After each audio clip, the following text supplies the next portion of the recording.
നമസ്കാരം. കേന്ദ്രം ഒരു രൂപ പോലും സഹായം നൽകിയില്ലെങ്കിലും ചൂരൽമല മുണ്ടക്കൈ ഉരുൾപൊട്ടൽ ദുരന്തബാധിതരെ കേരളം ചേർത്ത് നിർത്തുമെന്നും റവന്യൂ മന്ത്രി കെ രാജൻ വ്യക്തമാക്കി. ചൂരൽമല മുണ്ടക്കൈ ദുരന്തത്തിൽ സഹായം നൽകാനാവില്ലെന്ന് ആഭ്യന്തരമന്ത്രി അമിത്ഷാ വ്യക്തമാക്കിയിരുന്നു. സഹായം ആവശ്യപ്പെട്ട് നിവേദനം നൽകാൻ വൈകിയെന്നും നവംബർ 13-നാണ് നിവേദനം ലഭിച്ചതെന്നുമാണ് കേന്ദ്രം പറയുന്നത്.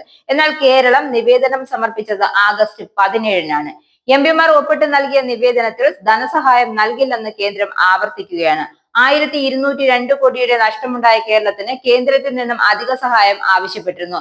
ഹിമാചൽ പ്രദേശ്, ത്രിപുര, കർണാടക, തമിഴ്നാട് എന്നിവിടങ്ങൾ നൽകിയതുപോലെ കേരളത്തിന് അധിക സഹായം നൽകണമെന്നും കോടതി പറഞ്ഞിട്ടും ഒരു നിർദ്ദേശവും ഇതുവരെയും കേന്ദ്രം നൽകിയിട്ടില്ല. കേരളം ആവശ്യങ്ങൾ ഉന്നയിച്ച് നിവേദനം നൽകിയതിനു പുറമെ മുഖ്യമന്ത്രി പിണറായി വിജയൻ പ്രധാനമന്ത്രി നരേന്ദ്രമോദിയെ നേരിൽ കണ്ട് ആവശ്യങ്ങൾ അറിയിച്ചിരുന്നു. ഇത് പരിശോധിക്കാമെന്ന് പ്രധാനമന്ത്രി പറഞ്ഞിരുന്നു. അതിനുശേഷം ദേശീയ ദുരന്ത നിവാരണ അതോറിറ്റി കേരളത്തിന് അയച്ച് എല്ലാ കത്തിലും ഇക്കാര്യങ്ങൾ പരിശോധിച്ച് വരികയാണെന്നാണ് അറിയിച്ചത്. ചൂരൽമല മുണ്ടക്കയ ദുരന്തത്തിൽ L3 പ്രകാരം ഡിസാസ്റ്റർമെന്റ് ഓഫ് സിവിയർ നാച്ചുറൽ പെടുത്തണം. മേപ്പാടിയിലെ 10, 11, 12 വാർഡുകളിലെ ദുരന്തബാധിതരായ ആളുകളുടെ കടങ്ങൾ എഴുത്തള്ളണം എന്നീ ആവശ്യങ്ങളാണ് നിവേദനത്തിൽ ഉന്നയിച്ചിരുന്നത്.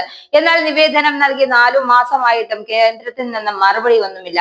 കേരള ബാങ്കിലെ കടങ്ങൾ എഴുത്തള്ളാനാണ് സംസ്ഥാനത്തിന് അധികാരമുള്ളത്. സംസ്ഥാനതല ബാങ്കിംഗ് കമ്മിറ്റിയിൽ കടങ്ങൾ എഴുത്തള്ളാനുള്ള വിഷയം അവതരിപ്പിച്ചിരുന്നു. കേരള ബാങ്കിലെ 6 കോടി രൂപ കടവും ഇതിനകം സംസ്ഥാന സർക്കാർ എഴുത്തള്ളിയെന്നും കെ രാജൻ വ്യക്തമാക്കി. ദുരന്ത നിവാരണ നിയമം 2005 പ്രകാരം ദേശസാൽകൃത ബാങ്കുകളിലെ കടങ്ങൾ എഴുത്തള്ളാനുള്ള അധികാരം ദുരന്ത നിവാരണ അതോറിറ്റിക്കാണ്.